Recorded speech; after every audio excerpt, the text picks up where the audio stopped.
What's up, y'all? Shuffle. In today's video is my first impressions on Rogue Legacy 2, which comes out today. So I'm going to talk about what I liked and did not like about it in this very short video. Starting off with the things I did enjoy, I really love the core gameplay loop. It is quintessential roguelike in every sense of the word, or phrase, I guess. Some things are usually pretty consistent between characters, like their abilities and their attack, but even those can change depending on the traits they get. So every time you end a run and you go back to the select screen for a new character, you can be pleasantly surprised or see some really cool combinations. You get a lot of options for platforming, such as double jumps, air dashing, and spin kicks, which lets you bounce off enemies and objects. In between all of these, once you get a handle for the mechanics and how to move, you can feel really fluid, which is a fun thing to experience. Even though the characters are randomly rolled between runs, there are plenty of permanent progression upgrades you can get through upgrading your castle, but also gear that you can equip to each character.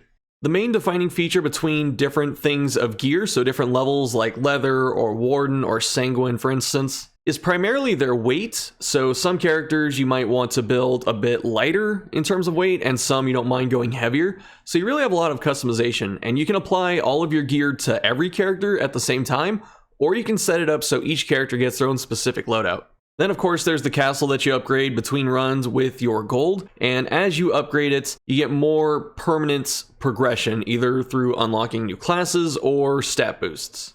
What I really enjoy about Rogue Legacy 2 is that the losses don't really sting that much. Like, sure, you can feel kind of bad for about, a few seconds when you die with a pretty good run going. But for the most part, every time that I lost a run and went back to the character select screen, I just got excited again because I saw different possibilities and cool things to pick. Another high note of the game is that the writing is pretty funny. It does have some serious parts in terms of the lore and like the journals you find and stuff, but every character or class or just little annotation out there really tries to just make the game fun and crack jokes. I really like that the lore itself isn't really that complicated. It kind of feels like a Souls game in a way, where the world that you're in is kind of like decaying and full of monsters, and then you have to kill just bosses, and then you're trying to piece everything together through the journals and stuff you find. But for all intents and purposes, it's pretty straightforward.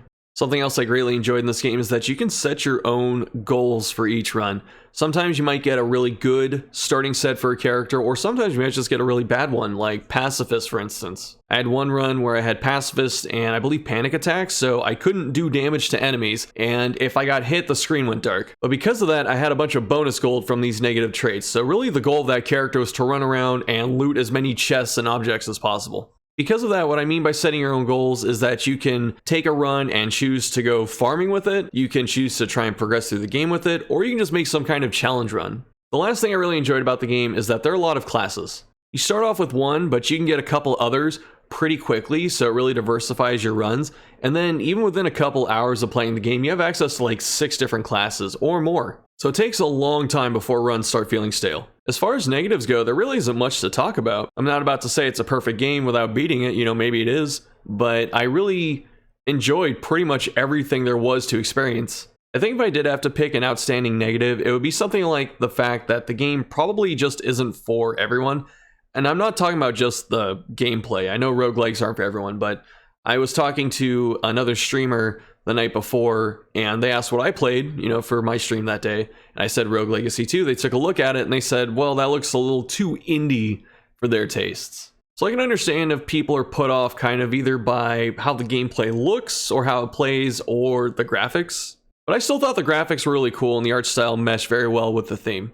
I think another negative I could comment on is that the game costs $25 USD, which is a bit higher than I'd pay for something like this. But again, I'm not a game dev or a publisher or something like that, so I don't have any market data or research or analytics behind that. It just, for something like this, I think 20 would be what I'd want to pay, not 25, but that's such a small point, honestly. Overall, my impressions of Rogue Legacy 2 are very high. I enjoyed my time with this game so much. I played it for about 5 hours on stream, and then I played it a bit more off stream. I'm probably going to continue doing so. It's just a genuinely enjoyable game that doesn't really demand a lot of time from you in every sitting. So you can just play like one run that goes, 15 to 30 minutes, maybe a bit longer if you're really good and you explore everything. But it's definitely a game you can just pick up, play one run for the day, and then just put it down and come back some other time. For those wondering how it compares to the first game, I did not play the first game, although I knew of it. I just never got around to playing it, but I really enjoyed Rogue Legacy 2. So if you like the first one, I'd imagine you like the second one. And if you didn't play the first one like me and you want to get into the series, this is probably a great starting point.